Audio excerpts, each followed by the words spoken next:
there's still so much more to do, right? Like the fact that we still aren't using stable coins to go and pay at Amazon and online is like an epic failure, right? Yeah. And it feels like a coping mechanism to say that TradFi is going to be how our bags pump 5x, when in reality, if we actually do our job and capture the internet economy and this decentralized financial ecosystem, we are going to do much more than 5x. GM everybody, welcome to Flywheel, your number one source for everything crypto, DeFi, and all that's in between. If you want to know what's going on in the world on chain, you bet damn sure you came to the right place. This is DeFi Dave here with Capital K, and we're here to help you harness the power of the flywheel and talk about revitalizing the flywheel, bringing that magic we love back to DeFi. We have on Jay Bhavani from Royco, who's telling us everything Royco and giving us some hot takes about DeFi and what it will take to get to trillions of TVL at the end of the day. We kept on saying capital P primitives throughout the episode because we were like, wow, this shit is like really cool.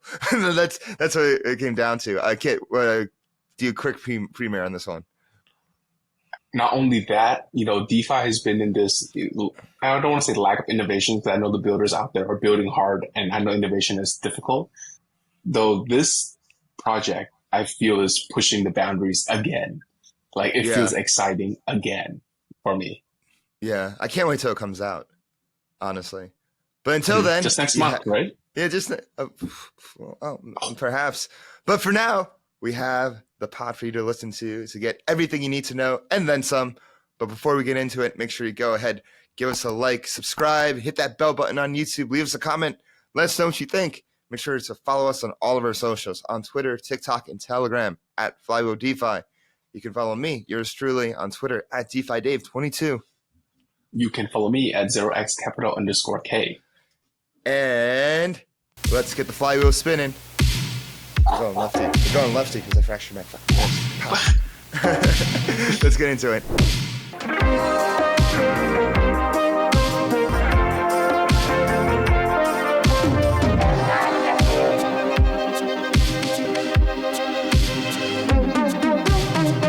Greetings, everybody.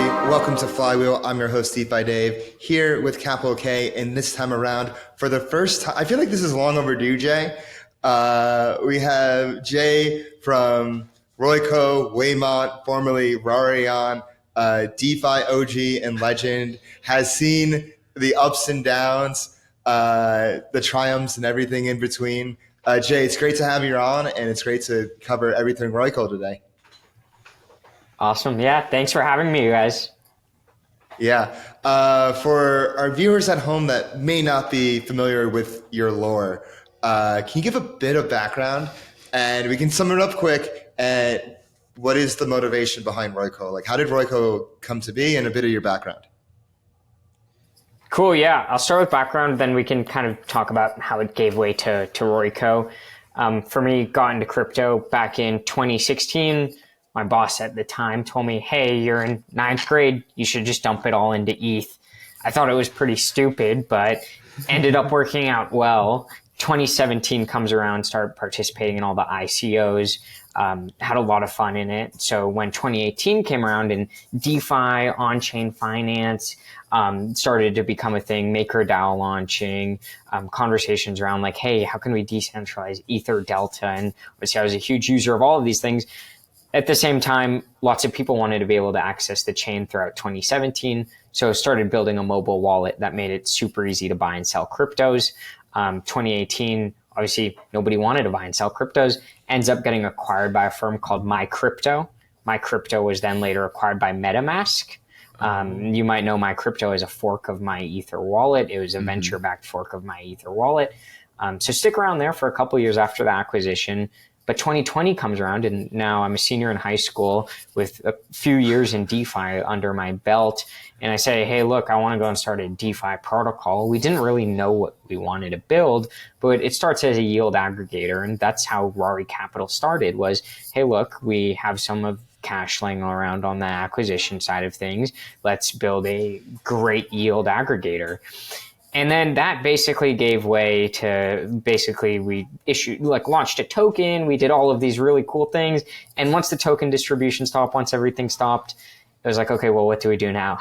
And the TVL has shrunk a ton, like 99% and everything. I was like, well, what do we do now? And it was during these times that we were trying to get listed on Compound and Aave and all of them so that people could lever up on their yield aggregator positions. I was like, wait, why are these guys telling us what we can and can't borrow and lend? Let's go build a platform where you can borrow and lend anything. And that was the idea behind Fuse, which is later what Rari became known for. So this was really exciting. The rest of Rari's history is pretty well documented at this point. Throughout that following year, the growth from like $0 in the protocol to $1.5 billion at its peak, trading at 800 times earnings, realizing, oh shit, what do we do if we're trading at 800 times earnings? Going and running an M&A process, ends up getting acquired by the Tribe DAO, at which point I stepped back and really start thinking, what do I want to build next? And spent a lot of time just hacking on all these different things.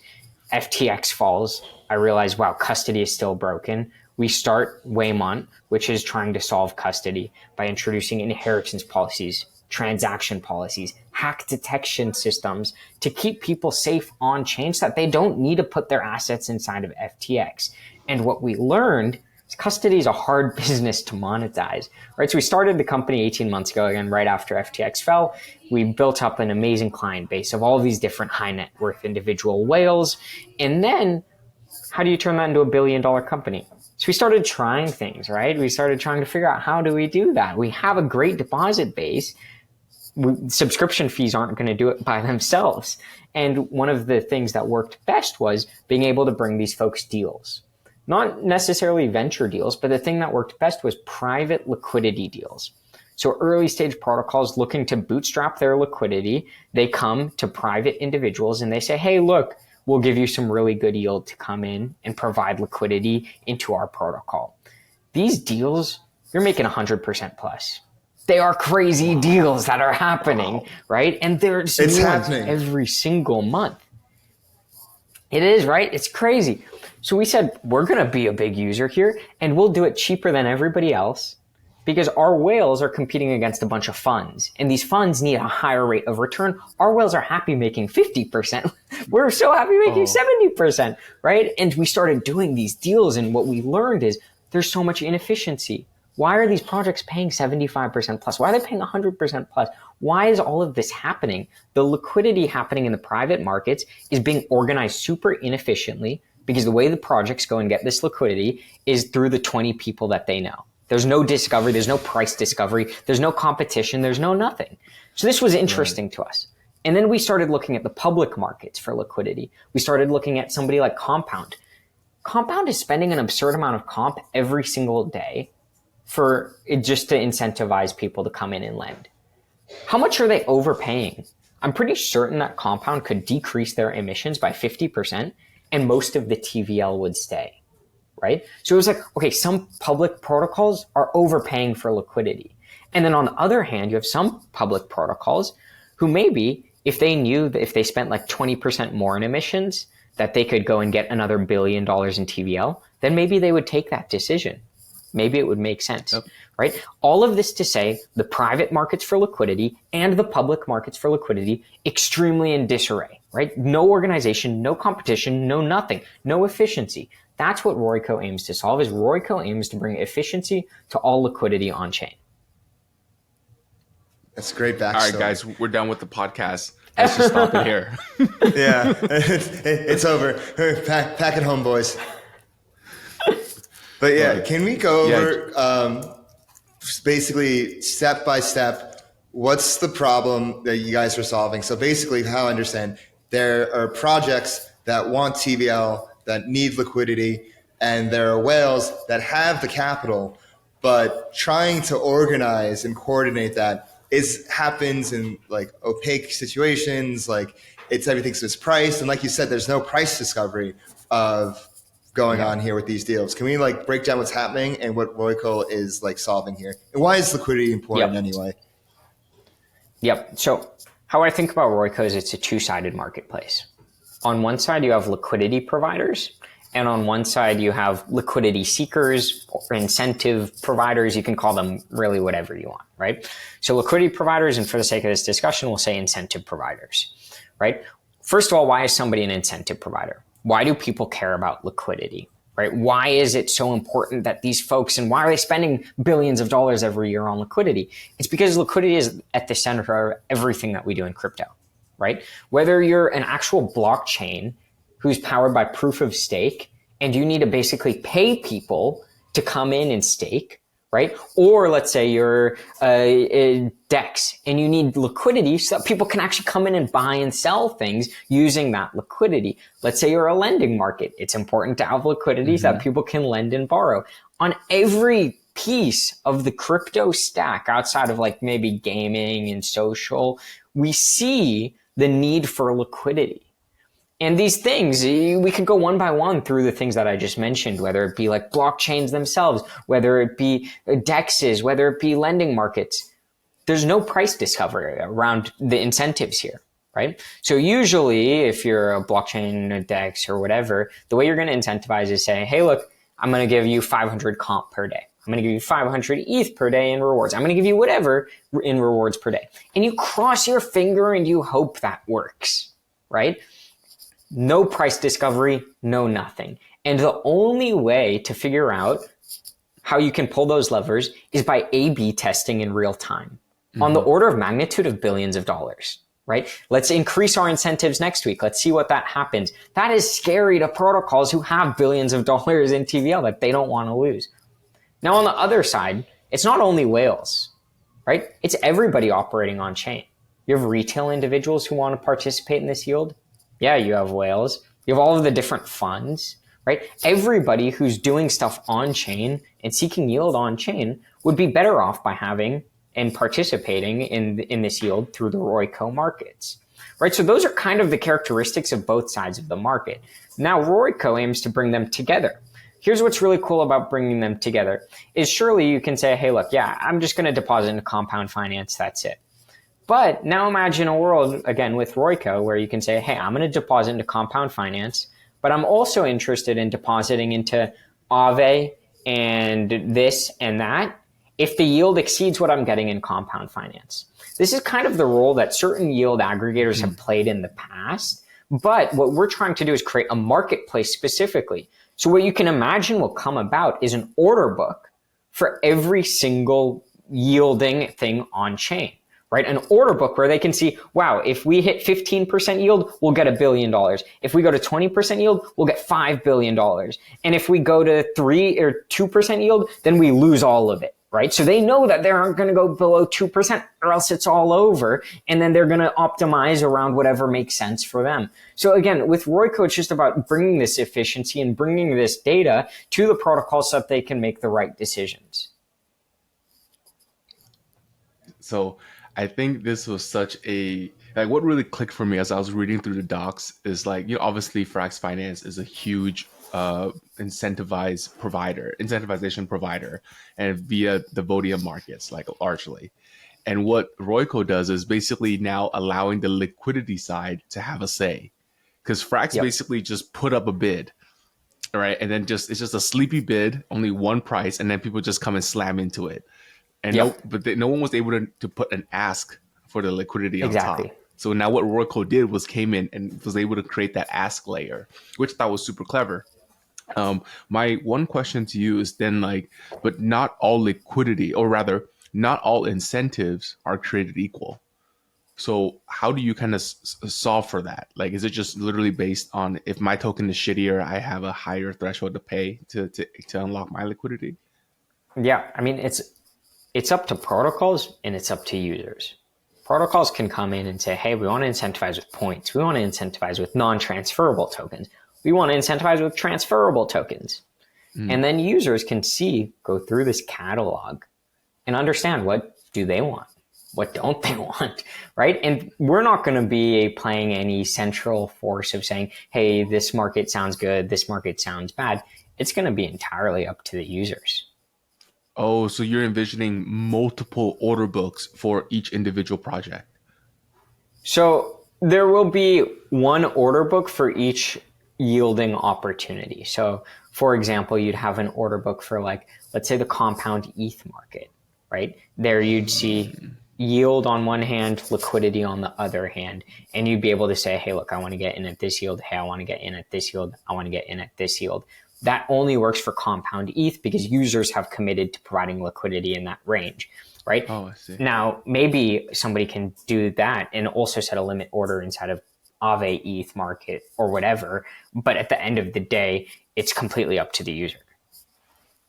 Got it. And there's almost like a built-in, or someone could come in and build on top of Royco and have like a yield aggregator effectively, right? And exactly. if I'm willing to push my risk threshold a little bit further, but at base rate, always come back to compound and rest here. And then if there's an opportunity above like, 90%, which is like what gets me to move out of compound, then it'll go there and then it'll come back. Oh, very exactly. Cool. Go ahead, Dave. Oh, sorry. So I thought it was interesting what you said before. It's like you said, like, oh, going back to yield aggregators. And it's like, oh, you've kind of come full circle back from when you started from Rari. So what you're doing with Royco now, hell, they both start with ours. Yeah. So this is, kid, and also I never thought about it in the same, like when I was researching this, how you said like, hey, this is actually putting an ask side on the bid. The bid is like people sending incentives, but liquidity providers never had the opportunity to have their ask, to have their say. And basically what Royco is doing is then giving an opportunity for liquidity providers to play in the game. Wow, this sounds really powerful, Jay. You really cooked something up here. Yeah. I definitely think this is, again, I'm going to bust it out. I think this is going to be a capital P primitive. It's going to be a capital P primitive. Everyone's going to have this, and it's going to be like a no-brainer because like our old school way of doing liquidity farming or liquidity mining was, I imagine like all these protocols are set up like their shop in the bazaar and they're just screaming out, paying 20%, anyone coming, paying 20. And then like, all the liquidity providers just walking around, just seeing, window shopping until they see something good, right? Like exactly. How inefficient is that versus a fully order book when everything is there and priced for the taking? But what Jay said was more critical is the liquidity optimization. You get to see the liquidity depth based on how much incentive you're willing to pay, which I think is crazy. Like you see so many limits, like I just got to pay 5% more and I unlock double of my TVL. That's crazy. Why are people doing that? Yep. Good for me, right? I'll pay 5% more and get double. So like that I'm interested to see. Yeah. I'm wondering how the UI looks for this. I'm wondering how this like looks like in action. Like I guess like how far is there a sneak peek? Is there a sneak? Like how far are you along with coming along with this? Are you guys in beta? I mean, I know you guys have like a list where people can sign up. Like, is it actually working? Do you have any feedback if it is working? Yep. So the protocol has not been launched yet. Okay. What we have is a wait list. The wait list has, I think, $500 million plus on it. It's some crazy number. And what we've been working on is finalizing the protocol. The protocol itself will be ready in about just over 1 month. And we're one of many contributors as Waymont to the creation of the Royco protocol, right? So this is different than some other protocols that you may be aware of where it's an extremely centralized development force. We're going with an extremely decentralized development force. Now, there's a lot of different reasons why, which we can unpack in a second. But to go back to this, is the protocol will be ready in 1 month. And then soon after, the application will probably go live, right? Application being, Waymont will go and create the flagship, I hope, front end for accessing the Royco protocol, right? And this front end, I'll show you guys it after the podcast. It's pretty cool. And it's basically done at this point, where you can basically go and view all of the markets. You open up all of the pages for each of the markets. You can see the yield. In fact, you can go and like modify the FDV to get to your own APY. So you don't need to just go with what we're saying if you disagree. And you can go and set either market or limit orders. The only thing we actually are still working on is the order book itself, but the rest of it's already there. Like the order book visualization or the logic for the order? Okay. The visualization, the logic of these limit orders, it's all there. Got it. Could you also share with us about the locked locking mechanism, like how you can lock up for rates and how you can sell those locked positions? Yeah. So this is actually something that currently isn't in what's going to be the first protocol. The reason for context for the viewers is in one of the original Royco designs, we had functionality such that you could go and deposit in a market, and if the market is locked, then you get issued an IOU or some asset that you could then go and do whatever you want to go and trade with it. What we realized is that this functionality does not need to be enshrined at the protocol level, and instead we should enable developers to write this functionality however they want, right? Instead of us going and writing this functionality. So maybe down the road we'll write like a template or something, but again, the protocol itself is actually very simple and extremely unopinionated, right? Which is the reason we got rid of it, because we want the protocol to be extremely simple, immutable, right? We don't want to be in charge. Nobody should ever be in charge. None of the contributors should be in charge.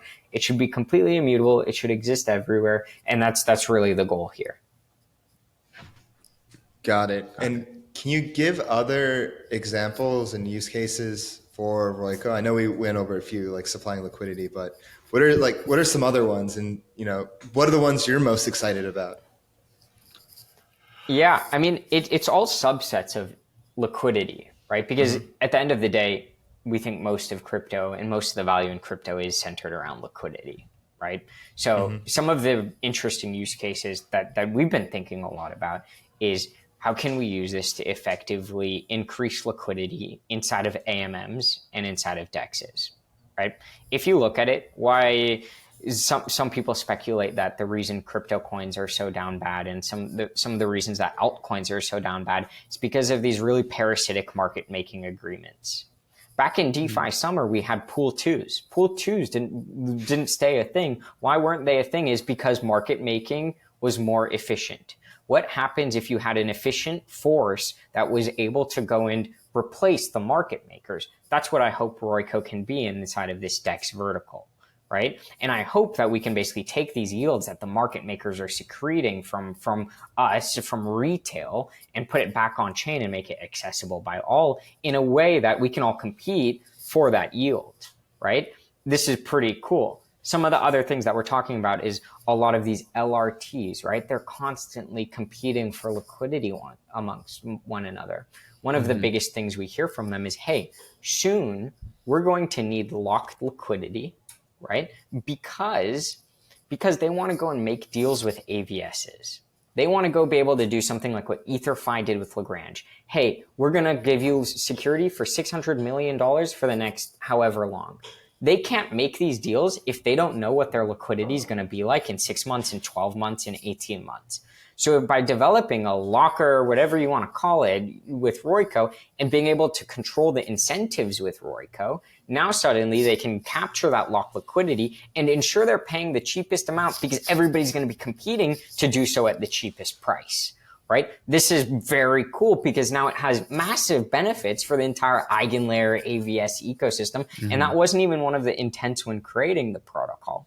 So these are some applications of the protocol, but then you can also imagine, and my mental model for thinking about Royco isn't necessarily just, hey, how can we help bootstrap and maintain this liquidity? But look, as we said, everything is liquidity. And similarly, everything is incentives. And we've built this order book for liquidity and incentives. So think about something like a lending market, for example. What is a lending market? You're lending something, that's your liquidity. Your incentive, that's your interest rate, right?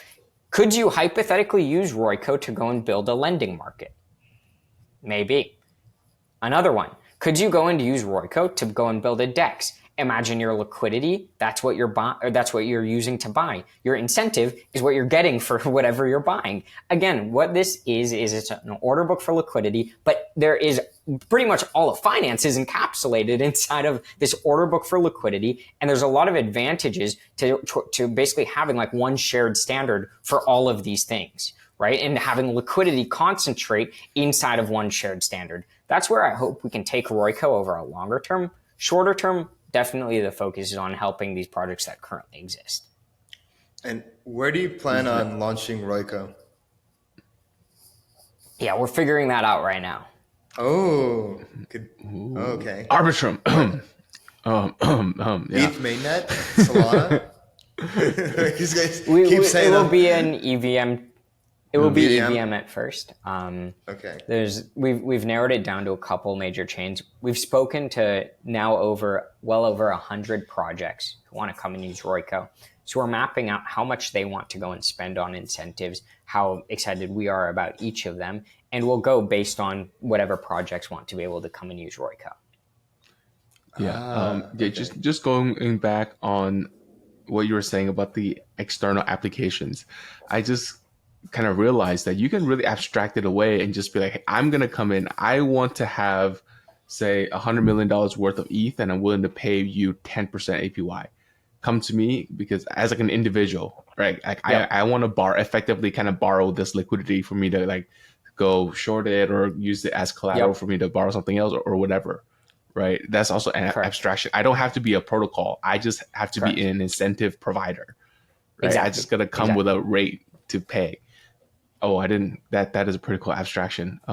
It's almost like a peer-to-peer ad hoc market, right?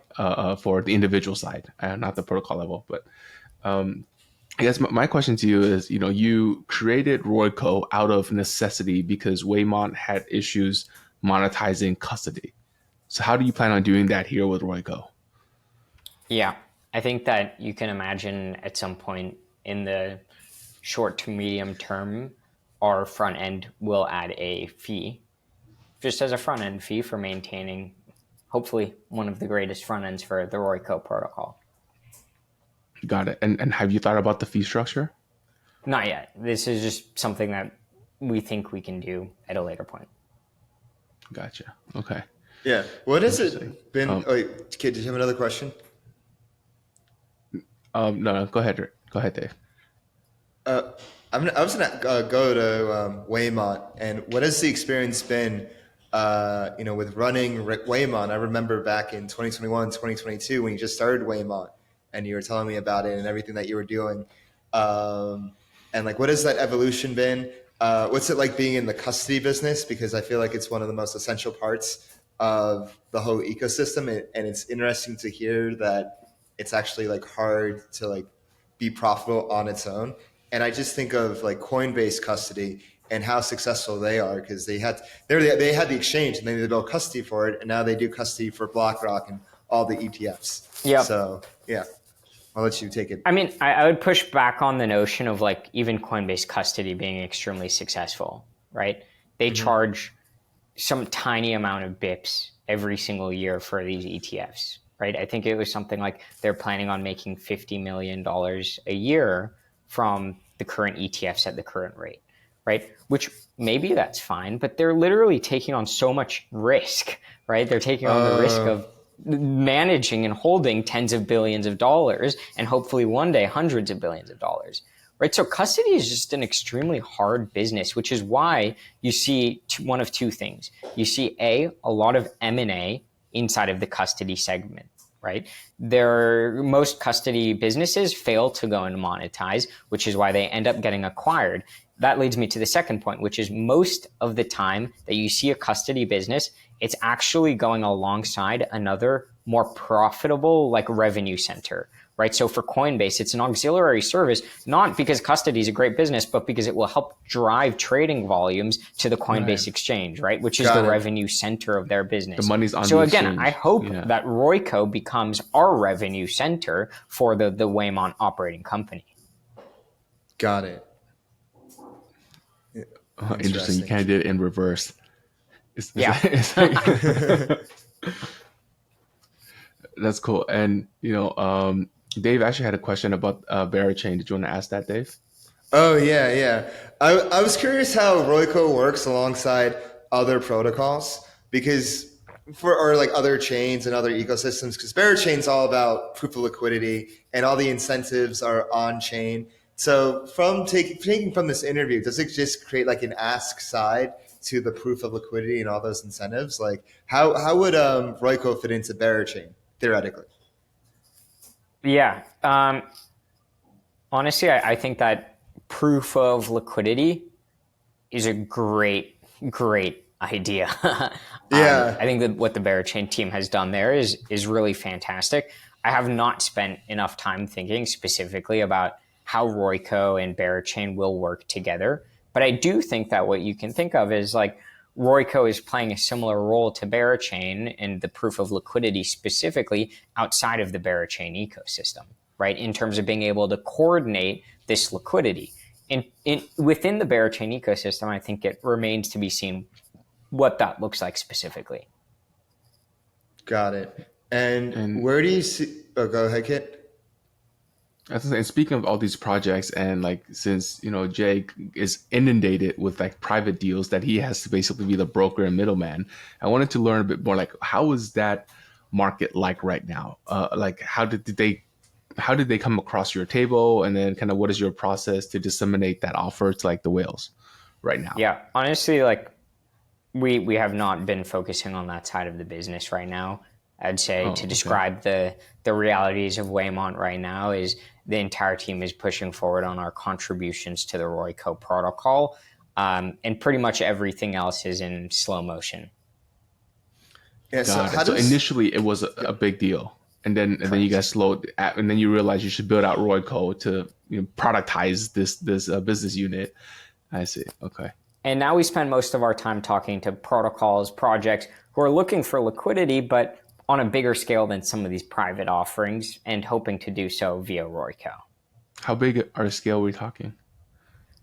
A very large scale. Very 9 large. figs. Okay, got it. 10. You mentioned before how Waymont is one of many contributors to the Royco protocol. So what's the Royco developer ecosystem like? How are other developers contributing to the ecosystem? And like what opportunities do you see for developers to contribute? Yeah, I think it's still pretty early on in this ecosystem, right? I think that obviously Royco as an entire concept is extremely, extremely early, right? Yeah, of course. What that developer ecosystem looks like is essentially folks who we've chatted with, who have come across it in some way, maybe even in some just tweet thread that led to them reaching out, that sent them down a rabbit hole of people extremely interested about the future of liquidity, right? So yeah, you have like independent contributors, but then you also have folks who are trying to build businesses on and around the Royco protocol, right? Building specialized front ends to do certain things, building specialized applications to do certain things. Like, for example, earlier we chatted about yield aggregation on top of Royco and how big of an opportunity that may be. There's a couple of teams who are considering coming in and building yield aggregation on top of Royco and have specific asks and specific contributions they want to make to the underlying protocol to make sure it works well with the yield aggregator that they want to go and build. So to be honest, the way that I would describe the current developer environment of Royco is extremely early, but pretty surreal to just see the level of excitement and just the competence of the builders that are involved. Got it. Kit, did you want to say something? Yeah. I actually I just had a thought about the product a bit further, and for liquidity that's currently sitting on, for like the VECRV or like VLCVX, right? They are directing a lot of emissions. So I'm trying to think like how would Royco, some like Frax for example, use Royco in a way that they use a Vodium. Like would they bribe on Royco to the Vodium people to then direct the emissions to their pool, and like have you thought about all the bribes market and how does it kind of go for their lunch money? To be honest, not deeply. Two thoughts here. One is there's a ton of different avenues of how Frax specifically could go and use Royco, right? Even something as simple as like SFrax paying out some APY. How much more would they get if they paid out a little bit more in SFrax? How much more SFrax would they get if they paid out less, right? Or how much would that decrease the amount of SFrax or the total supply of SFrax? These are answers that we currently don't have, We don't know how elastic or inelastic the depositors into SFRAX are. Mm-hmm. The second is on this idea of bribing or vote bribing in specific, right?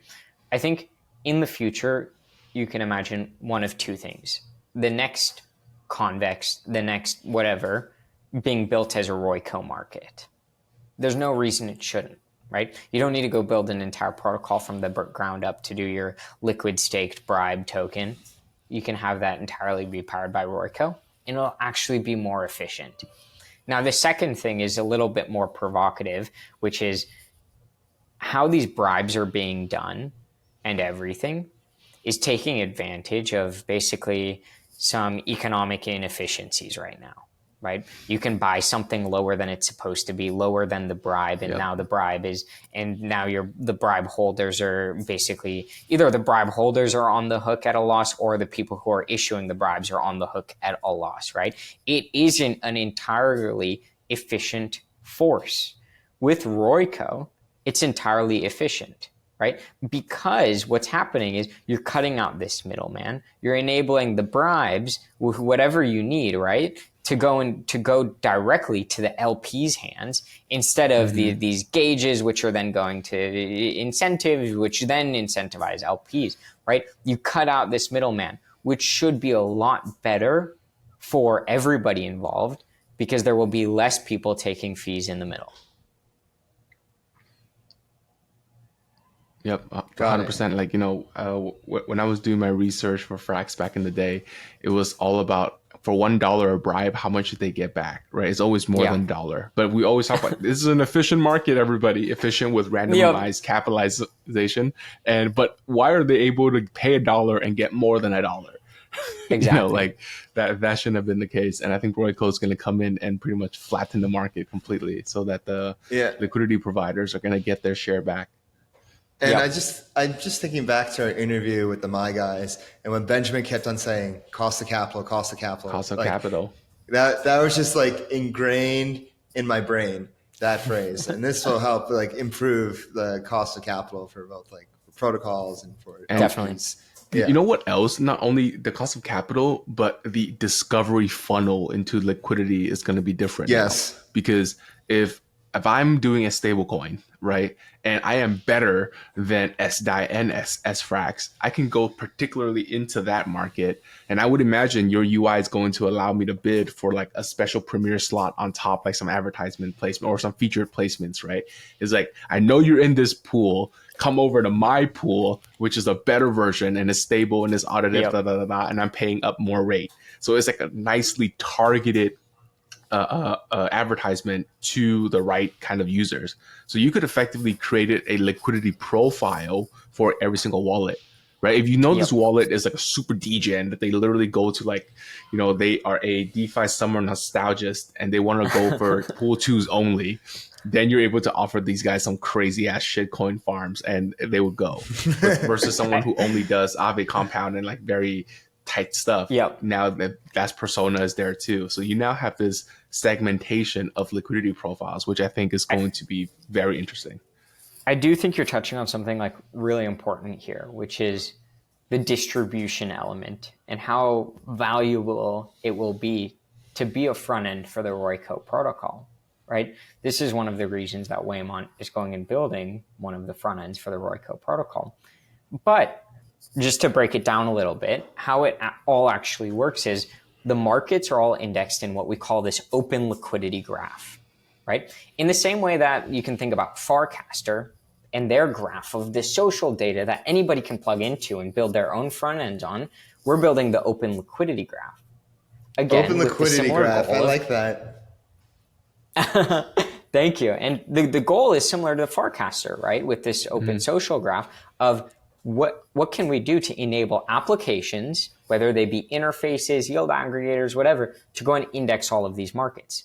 Now, here's what I personally hope happens, is that everybody comes in and indexes them.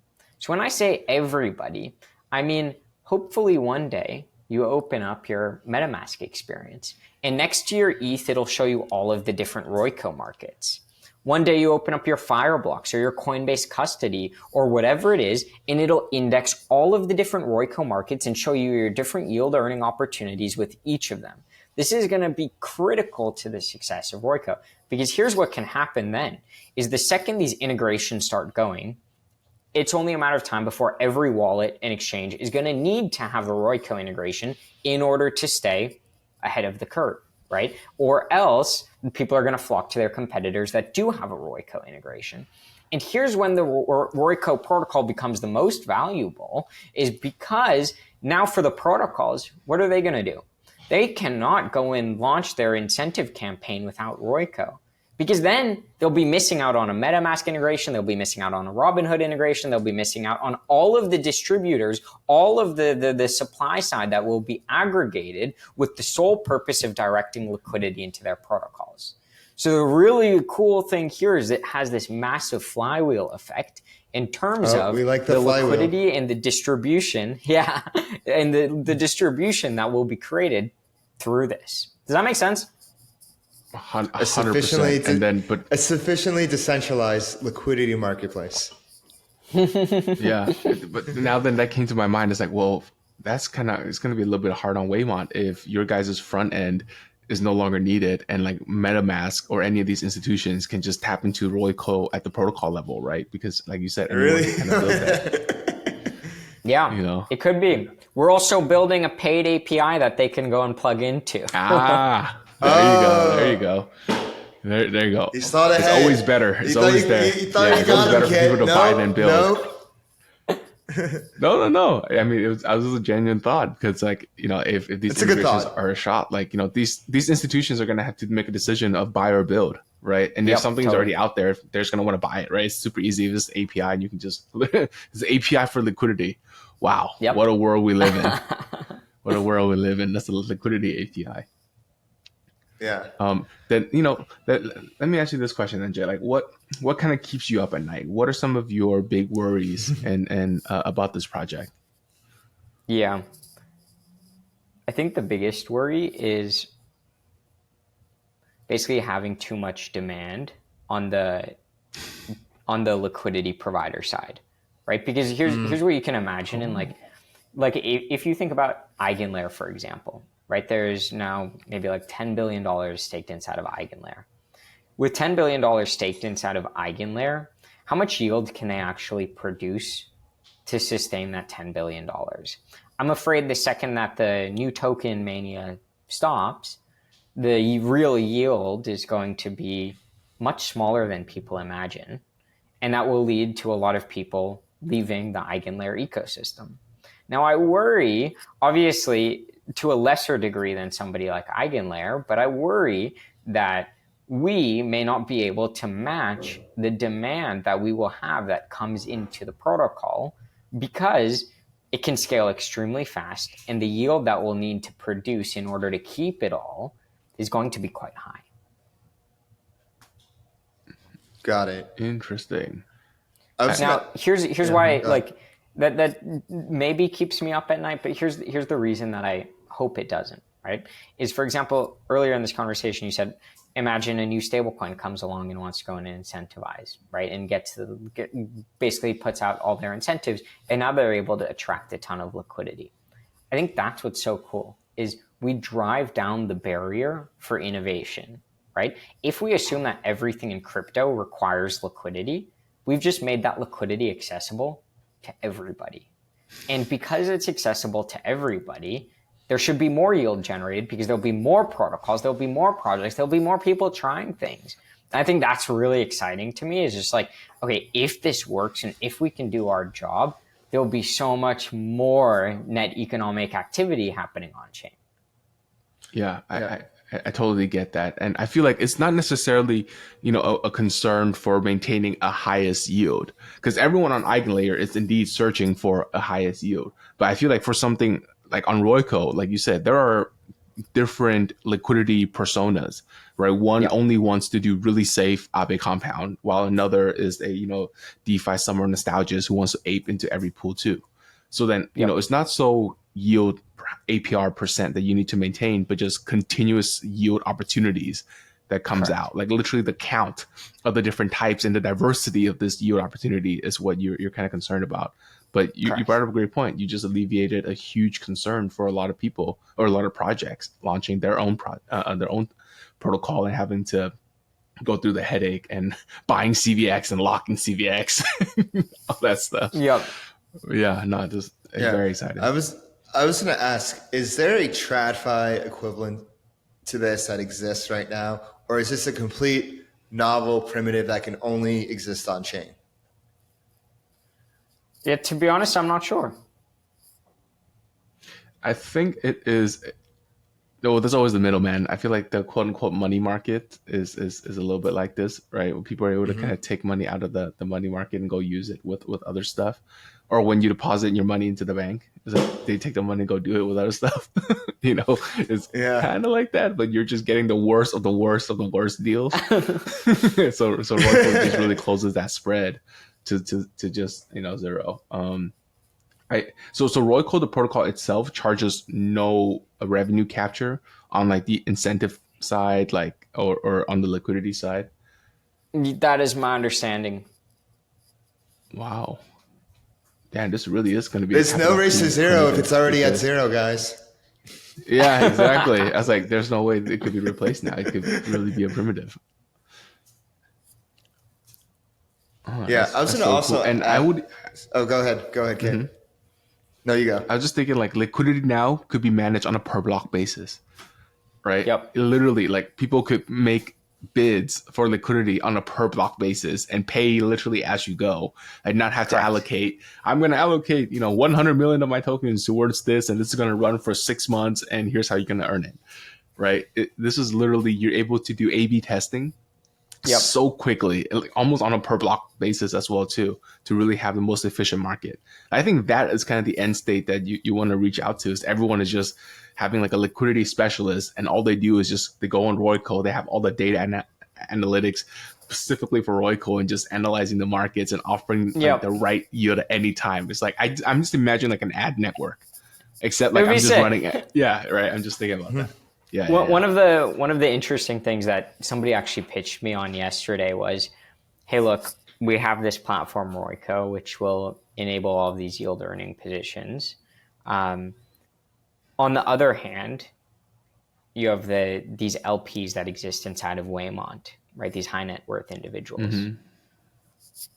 At some point in the future, would it make sense for Waymont to go and build an investment advisory service where we help these whales, we help people coming in the door with Waymont to go and allocate their capital between all the different Royco markets?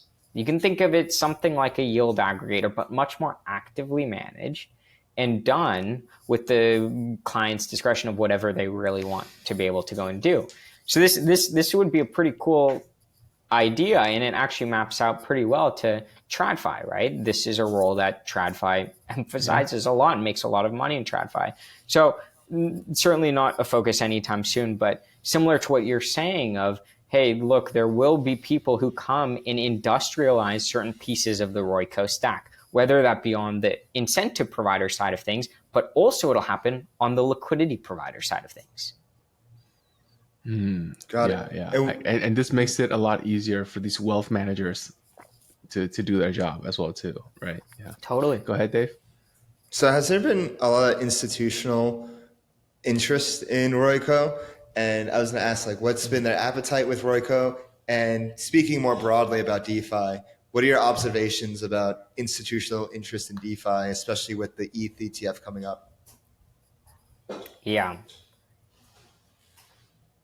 I think one of the most interesting things that I've recently learned is a lot of specifically the US-based institutions, their hands are tied by what they can and can't do, right? Mm-hmm. By regulation, by a lot of this stuff.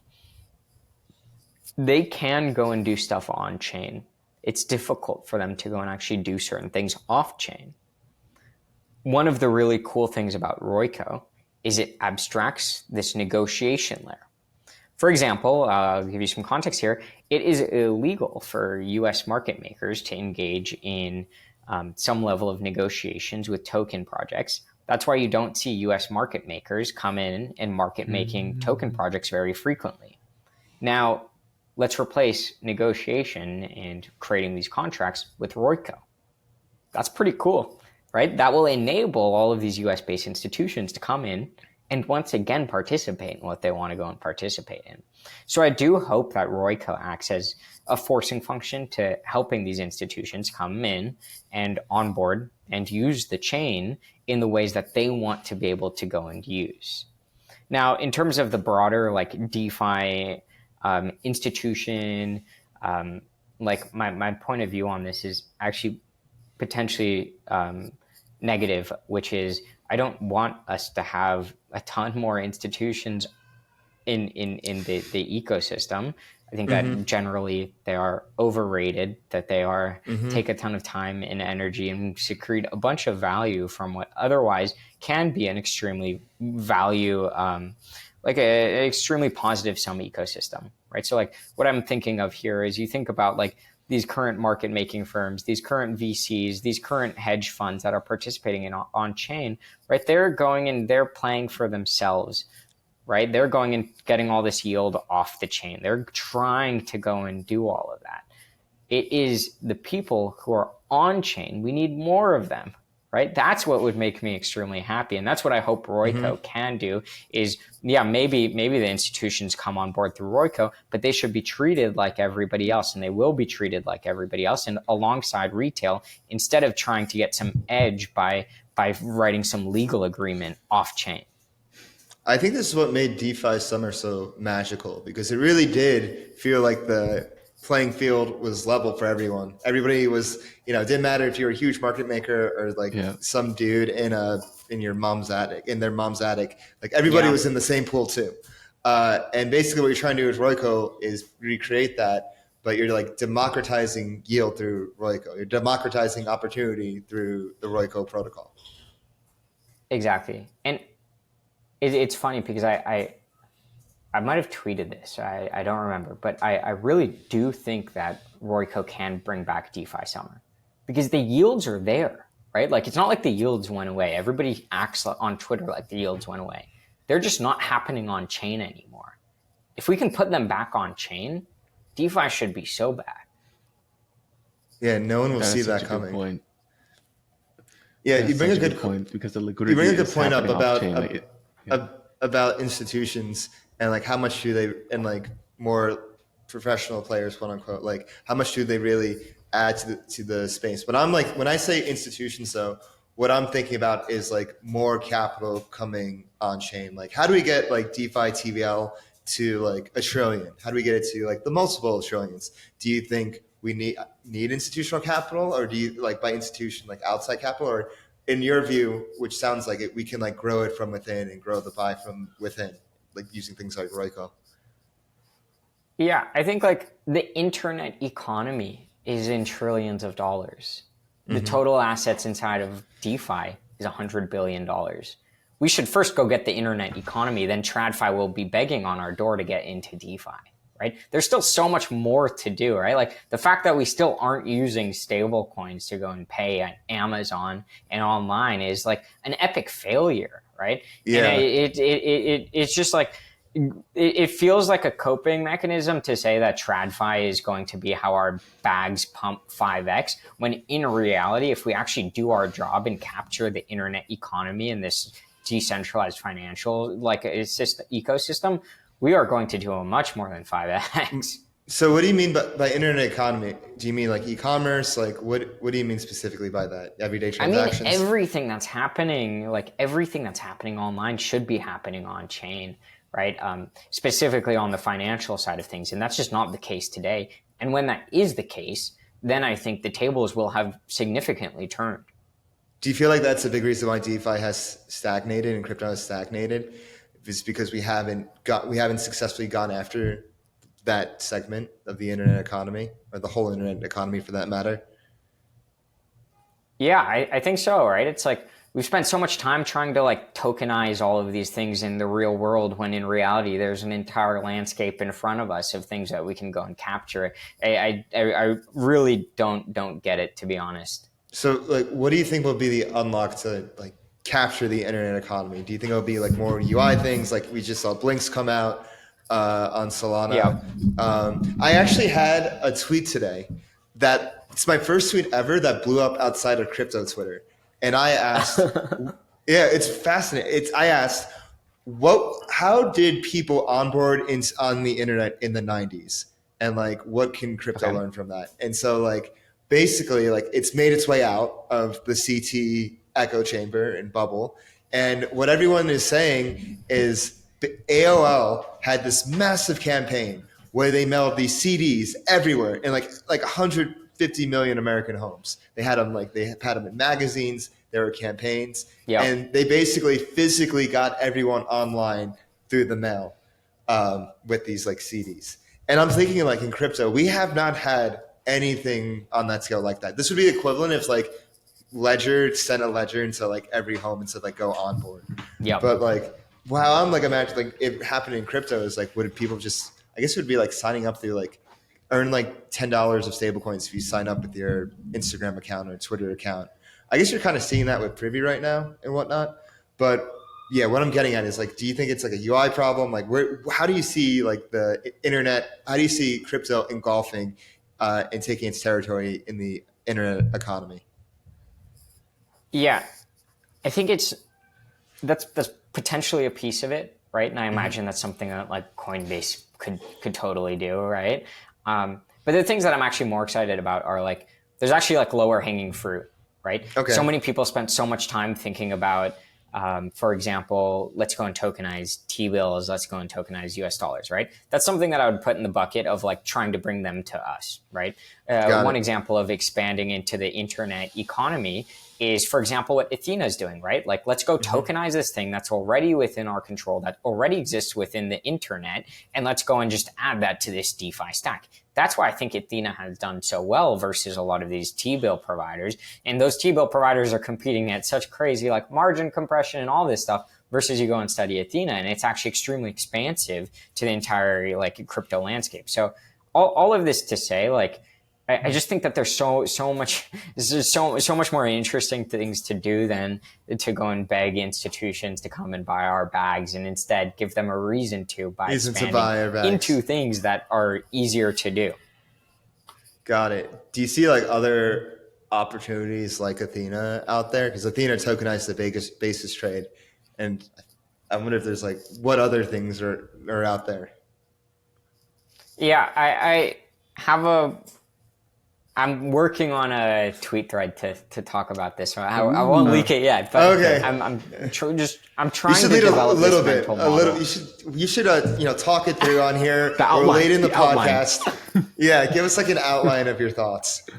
I mean, like at the TLDR, like I've described the basic argument, which is like, hey, look, these institutions, TradFi, all of this stuff, they don't really matter, right? Like they are here not because they want to go and help us and push forward crypto ideals, but because they think that they can make like 10 bips holding Bitcoin inside of somebody's 401k, right? Versus like, and that's fine and all, right? But it's just like much more interesting thing to be doing is to be going and studying, okay, how can we actually go and make DeFi go up 100x? How can we make DeFi go up 10,000x? How can we make these chains actually something that people use on a daily basis such that people want to go and buy these coins, right? And the thing is, we're nowhere near there. How do we get there? It's not by going and putting this real world stuff on chain, because fun fact, you can already deal with real world stuff in current ways, right? Real world, and I'm not like not to say that there aren't a ton of advantages to putting it on chain, because I do believe that there are, right? Like stablecoin swapping between currency on chain is so powerful. Being able to do that in an atomic transaction and then go and send it to somebody in the same block, like that's so cool. But the much easier way to 1000x the industry is by looking at the internet, understanding where the money's at in the internet, whether that be inside of payments, whether that be inside of corporate accounts, whatever it may be, and going and attacking that specifically, right? And I think that why Athena was so great was because they understood a crypto native thing, which is that we want yield, right? And they said, okay, where is there a ton of yield? Okay, how can we put that in the token, right? That's some subset of the internet economy that they were able to capture, tokenize, and bring to us in DeFi, and they expanded DeFi because of that. Now, I imagine there will be many others in the coming years who come in and try and play this similar role. Well said. Well said. Kit, what are you thinking right now? You have anything on your mind? Any thoughts?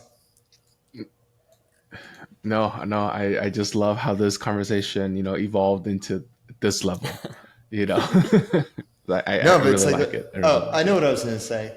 I'm. This might sound ridiculous, but kind of what institutions are like if you're like to make it to like chunk up, they're just like outsiders, like looking for their opportunity to extract, like providing like their service. Like imagine like we're just on like I guess like a dumber left curve level, just replace institutions with like celebs, and celeb meme coins are just trying to go and extract values. Yeah. It's like really like I wouldn't say like exactly the same in practice, but like if you chunk up a level, it's like coming from the outside, looking at the opportunity, like how can I make like a quick buck in the short term? Meanwhile, like the people that are like building within the space and how they should be thinking is like not thinking like looking for the outside, but let's look from within and like say, how can we like actually grow this 100x with the opportunities in front of us on chain and online? Exactly. Yeah, I got it. Yeah, I love where this conversation went. I think it's very poignant, especially at this time when like terms such as financial nihilism and like people are like wondering like my bags, what's going on, blah, blah, blah. But like at the end of the day, we are really so early, and I've been banging this drum for a while. Like I truly do believe DeFi will underlie global finance. Like we're going to get there, and how we're going to get there and who's going to be the rails. That's a matter up for debate. And, Royco is in quite the good position to come out with that. Speaking of which, like, do you have like a timeline? When you guys in a month, you said, like, you think you guys are going to launch in a month? Is there any other dates that we should look out for? What should people look out for with Royco? Like, what can people do? Yeah, just follow Royco Protocol on Twitter and you'll have access to all of the updates, all of the dates. You could also follow Royco Intern, who tweets too much and doesn't do enough work, to see even more details on our progress to getting there. Okay, yeah, I think this is a good place to wrap up. But before we go, you already gave away the socials. I want to ask one question that we ask at the end of every interview. Who would you recommend as a guest? Who do you want to see on Flywheel?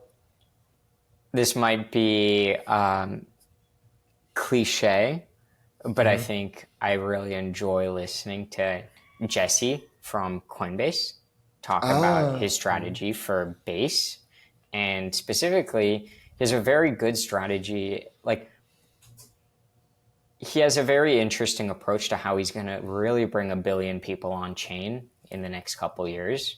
And I won't say nobody, there's not many people thinking as big as Jesse in crypto today. It's quite the statement. Yeah, we should definitely get him on. We'll figure that out after. But yeah, Jay, thank you so much for coming on. Super excited about this capital P primitive Royco you got cooking up over there. And we hope to see you again soon. Awesome. Thanks for having me. Awesome. Thanks. Greetings, everybody. Welcome to the post-game show. I'm your host, DeFi Dave, here with Capital K. We are wrapping up a really spicy interview at the end with Jay there. Like, really some hot takes. Like, man, it's like I put my hand on the stove and it was too hot.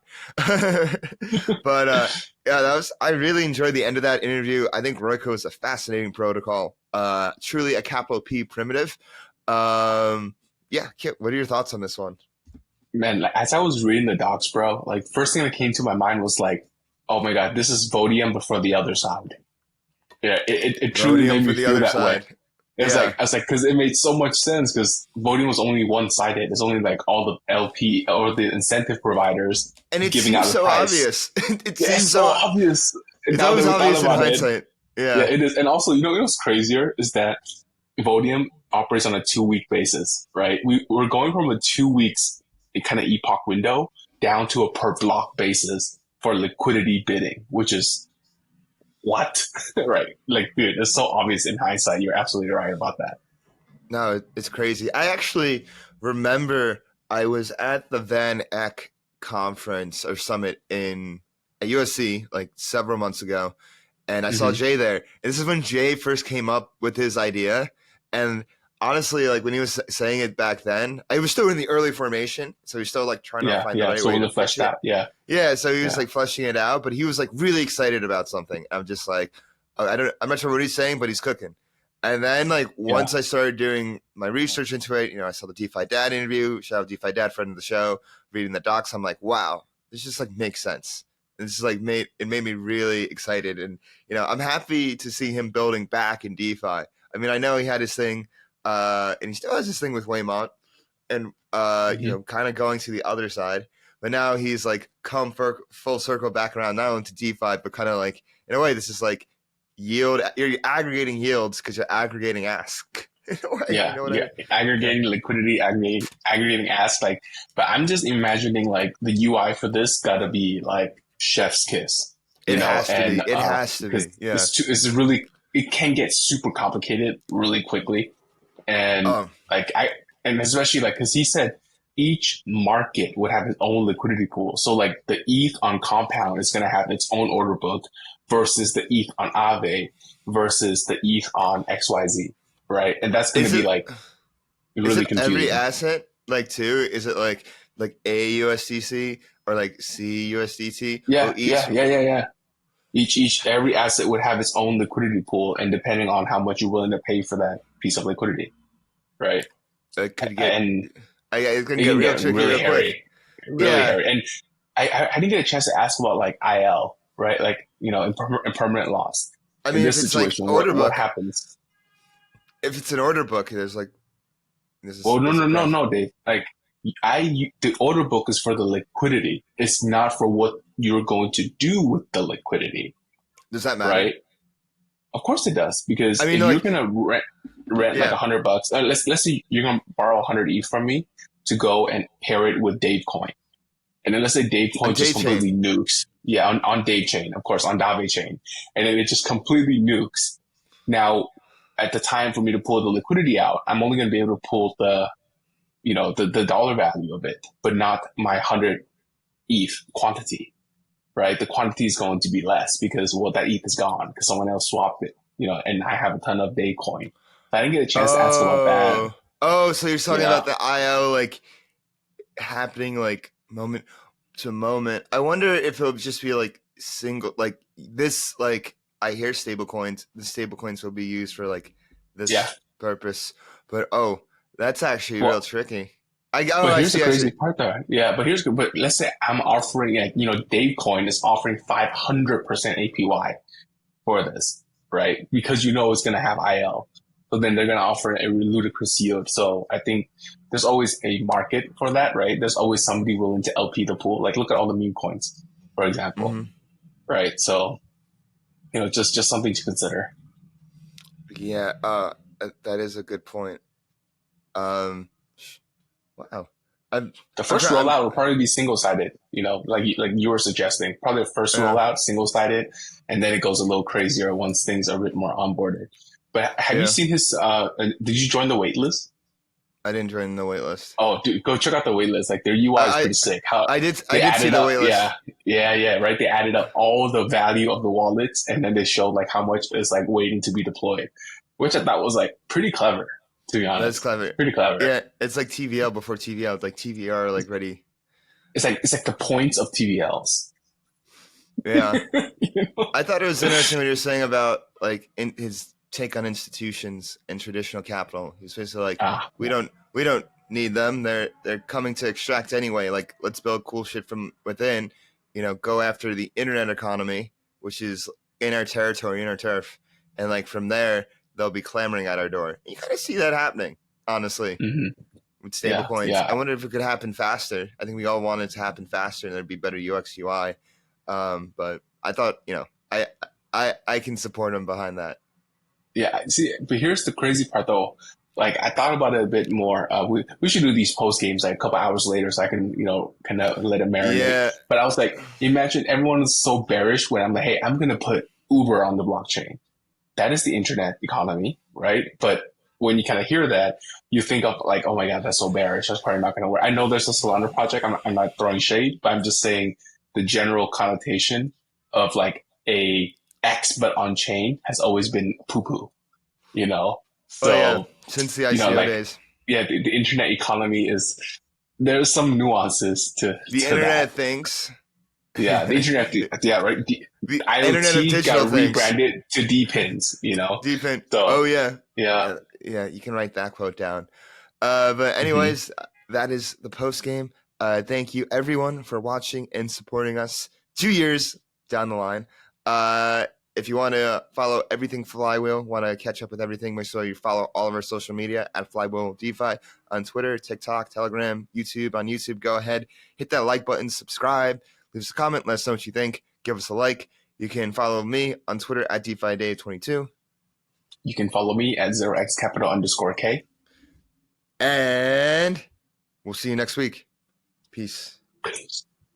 Everything said on this episode is not financial or tax advice. This channel is strictly for educational purposes and is not an investment advice or solicitation to buy or sell any assets or to make any financial decisions. This video is not tax advice whatsoever. Please talk to your accountant and do your own research.